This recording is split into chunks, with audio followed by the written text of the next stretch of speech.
സംഗീതം കുറച്ചെങ്കിലും എന്നെ ഇഷ്ടപ്പെടുന്നു എന്ന തിരിച്ചറിവിലൂടെയാണ് ഞാൻ സംഗീതം ഇഷ്ടപ്പെട്ടു തുടങ്ങിയത്. കാരണം ഞാനതൊരു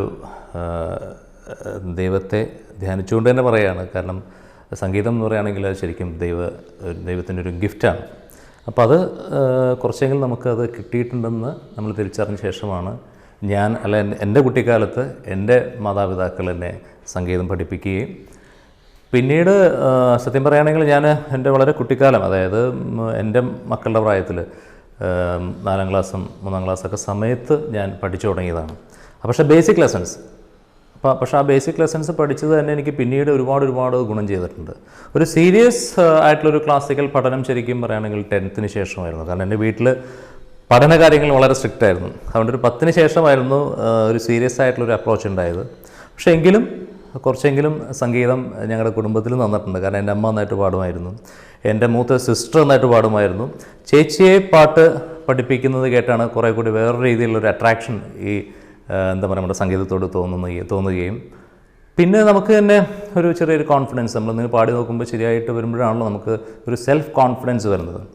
അങ്ങനെയാണ് ഈ രംഗത്ത് വരുന്നത്. പിന്നെ സിനിമയിലൊക്കെ വരുന്നതൊക്കെ വളരെ യാദൃശ്ചികമാണ്. ഒരാളും സിനിമയിൽ പാടാൻ വേണ്ടി സംഗീതം പഠിക്കില്ല, അങ്ങനെ പഠിച്ചിട്ട് കാര്യമില്ല. അതൊക്കെ ഒരു ഭാഗ്യം കൂടിയാണ്.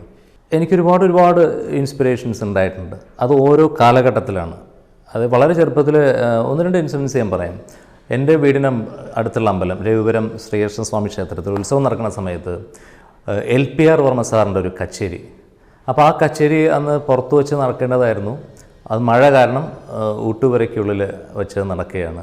അപ്പോൾ വളരെ ചെറുപ്പത്തിൽ, അതായത് എൻ്റെ ആ പ്രായം വെച്ച് സാധാരണ ഒരു പയ്യൻ കച്ചേരിയൊക്കെ ഇരുന്നൊരു ഫുൾ കച്ചേരി കേൾക്കുക എന്ന് പറഞ്ഞാൽ അസാധ്യമാണ്. കാരണം കച്ചേരി ഒന്നാമത്തെ സാധാരണ പിള്ളേർക്കൊന്നും ദഹിക്കില്ല. പക്ഷേ ഞാൻ ആ കച്ചേരി ആദ്യം മുതൽ അവസാനം വരെ ഇരുന്ന് കേട്ടു എന്നുള്ളത് എനിക്കിപ്പോൾ ഓർമ്മയുണ്ട്. കാരണം എന്താ വെച്ചാൽ ഒന്ന് ആ LPR വർമ്മ സാറിൻ്റെ ഒരു പ്രതാപം അല്ലെങ്കിൽ അദ്ദേഹത്തിൻ്റെ ഐശ്വര്യം, അതൊന്ന്, പ്ലസ് ഈ അദ്ദേഹത്തിൻ്റെ പാട്ടിനോടും അദ്ദേഹത്തിൻ്റെ ശബ്ദത്തോടുള്ള ഒരു അഭിനിവേശം എന്നൊക്കെ പറയാം. അത് ശരിക്കും പറയുകയാണെങ്കിൽ എൻ്റെ മനസ്സിൽ ഏറ്റവും ഫസ്റ്റ് സ്ട്രൈക്ക് ചെയ്ത് കിടക്കുന്നൊരു സംഭവം അത് തന്നെയാണ്.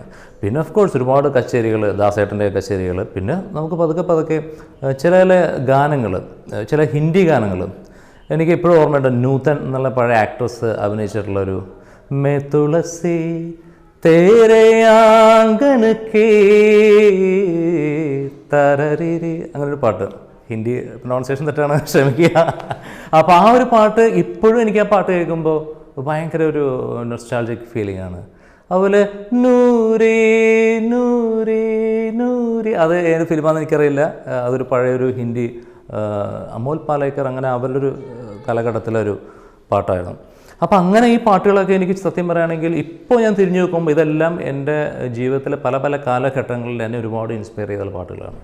പിന്നെ ഓഫ് കോഴ്സ് ദാസേട്ടൻ എന്ന് പറയുന്ന മഹാനുഭാവൻ്റെ ഗാനങ്ങൾ, അതെന്താ പറയുക വെച്ചാൽ അത് എനിക്ക് മാത്രമല്ല, പാട്ടുകാർക്ക് മാത്രമല്ല, സാധാരണ ജനങ്ങൾക്കും എല്ലാവർക്കും ഒരു ഇൻസ്പിറേഷനാണ് അദ്ദേഹത്തിൻ്റെ ഗാനങ്ങൾ, തീർച്ചയായിട്ടും. പിന്നെ അതേപോലെ തന്നെയാണ് എനിക്ക് ദാസേട്ടനെ പോലെ തന്നെയാണ് SPB സാർ. അതായത് എന്നെ സംബന്ധിച്ചുള്ള എൻ്റെ സിംഗേഴ്സിൽ എനിക്ക് ഇൻസ്പയർ ചെയ്തിരിക്കുന്ന 3 പേരെന്ന് പറയുന്നത് ഞാൻ എന്നും പറയും, എന്നും പറയുന്ന 3 പേരാണ് ദാസേട്ടൻ, SPB sir and Kishore Kumar. ഈ 3 പേര് എൻ്റെ ഒരു വീക്ക്നെസ്സാണ്. ഗുരുക്കന്മാരെക്കുറിച്ച് പറയുകയാണെങ്കിൽ ഞാൻ ആദ്യം എൻ്റെ വീട്ടിൽ നിന്ന് തുടങ്ങാം. എൻ്റെ അമ്മ, എൻ്റെ ചേച്ചി, പിന്നെ ഓഫ് കോഴ്സ് എൻ്റെ സിസ്റ്ററുടെ ഹസ്ബൻഡ്, ഇതെൻ്റെ ബ്രദറിലോ ശ്രീ വിനോദ്, അദ്ദേഹം നല്ലൊരു സിംഗറാണ്, ഗായകനാണ്. പിന്നെ എൻ്റെ വീടിനടുത്ത് ഒരു ചിന്നു ചേച്ചി എന്നൊക്കെ ഞങ്ങൾ വിളിക്കുന്ന വളരെ പ്രായമായിട്ടുള്ള ഞങ്ങളുടെ ഒരു വീട്ടിലൊരു അംഗമുണ്ടായിരുന്നു.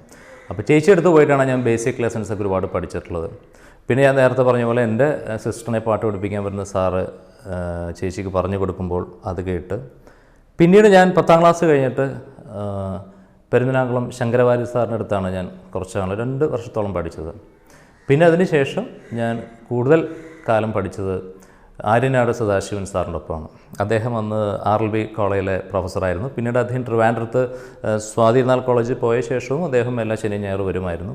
അത് വേണ്ടൊരു 8-10 വർഷങ്ങൾക്ക് മേലെ പഠിച്ചു.